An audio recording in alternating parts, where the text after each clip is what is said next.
Time now for Cramer's Mad Dash as we count down to the opening bell. Got some shakeup in the food business. Yes. Kirk Tanner, who just actually, I don't know, a year, took the Wendy's job, now out, going to Hershey, which is, I think, is a big step up. The Hershey franchise is a lot stronger than the Wendy's franchise. Ken Cook, the CFO of Wendy's, moves over to the CEO.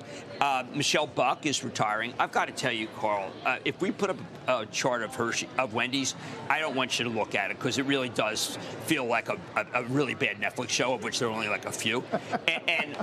Oh, will you look at that? Yeah. And is this a franchise on the brink? I don't know. Look, I could ask my wife. The Baconator was as good last week as it was 2 weeks ago, but I just don't think this is the one you have to worry about. Now, McDonald's has not been a great stock either, and people are worried about GLP-1s. But Wendy's is really, it's not come back yet.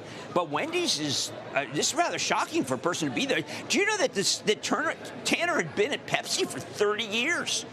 So we could say, well, hold on, is this like Silicon Valley? Do you have a contract? I don't know. But This is something, this just happened. And it's major to see this kind of thing.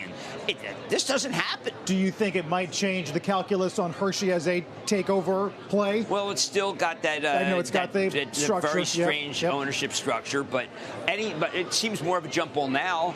Michelle Buck did a great job, I felt, in a very challenged industry. I mean, chocolate doesn't really go with Eli Lilly or with Novo Nordisk.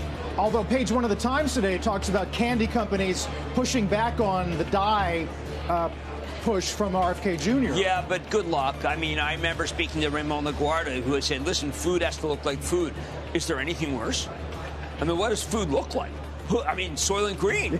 I don't know what food looks like, but I'll tell you, a lot of the food those maraschino cherries that my mom had on top of that Dole fruit cup, which I thought was a luxury. What did I know?